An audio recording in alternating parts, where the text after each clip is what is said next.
Hello बच्चों, let's see the question. Three of the following statement about enzyme are correct and one is wrong. Which one is wrong? Option A, enzymes are denatured at high temperature, but in certain exceptional organisms they are effective even at 80 degree to 90 degree Celsius. Option B, enzymes require optimum pH for maximal activity. Option C, most enzymes are protein but some are lipids. And option D, enzymes are highly specific. So firstly see about the key concept of discussion, and here we are going to discuss about the enzymes. देखो enzymes जो होते हैं they are formed by protein. ठीक है, किससे बने होते हैं? They are made up of protein. ज्यादातर एंजाइम प्रोटीन के बने होते हैं, ठीक है। और प्रोटीन की कौन से स्ट्रक्चर से बनते हैं? टर्शरी स्ट्रक्चर से बनते हैं, क्योंकि टर्शरी स्ट्रक्चर जो प्रोटीन की है वो बायोलॉजिकली क्या होती है? एक्टिव फॉर्म है, ठीक है। तो एंजाइम प्रोटीन की टर्शरी स्ट्रक्चर से बनते हैं बिकॉज इट इज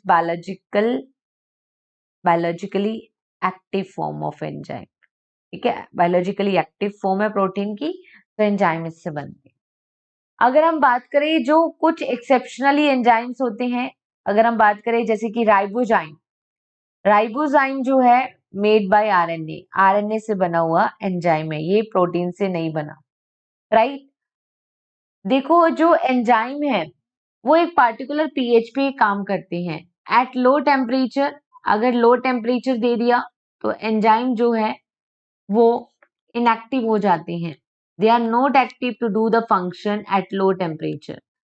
अगर हाई टेम्परेचर दे दिया, हाई टेम्परेचर, तो वहां पे जो एंजाइम है वो डीनेचर्ड हो जाएंगे, क्योंकि एंजाइम प्रोटीन से बने हैं और हाई हीट देने से प्रोटीन डीनेचर्ड हो जाती है, ठीक है। लेकिन यहाँ पे भी एक्सेप्शन है कि कुछ माइक्रोब्स जो कि हाई टेम्परेचर में सरवाइव करते हैं उनमें एंजाइम एक्टिव रहते हैं एट 80-90 डिग्री सेल्सियस टेम्परेचर, ठीक है। 80 डिग्री टू 90 डिग्री सेल्सियस तक एंजाइम जो है वो एक्टिव रहते हैं। अगर हम बात करें कि जो एंजाइम है, एंजाइम्स ये सबस्ट्रेट के लिए स्पेसिफिसिटी शो करते हैं, सबस्ट्रेट स्पेसिफिक होते हैं एंजाइम, ठीक है। एक स्पेसिफिक सबस्ट्रेट से ही एंजाइम बाइंड होते हैं। एंजाइम जो है ये ऑप्टिमम पीएच एंड टेम्परेचर पर ही काम करते हैं, ऑप्टिमम पीएच एंड टेम्परेचर, ठीक है। अगर हाई पीएच कर दी तो भी एंजाइम की एक्टिविटी कम हो जाएगी और लो पीएच पर भी एंजाइम डीएक्टिवेट रहते हैं, ठीक है। जैसे हम बनाएं, ये एंजाइम की एक्टिविटी लेते हैं, एंजाइम एक्टिविटी, और यहाँ पे हम देख लेते हैं पीएच।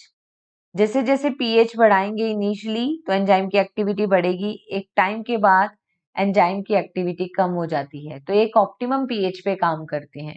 इसी तरीके से अगर हम टेम्परेचर लें तो टेम्परेचर में भी हम यही देखते हैं कि एक ऑप्टिमम टेम्परेचर पर एंजाइम काम करता है, फिर टेम्परेचर बढ़ाने से एंजाइम की एक्टिविटी खत्म हो जाती है, कम हो जाती है।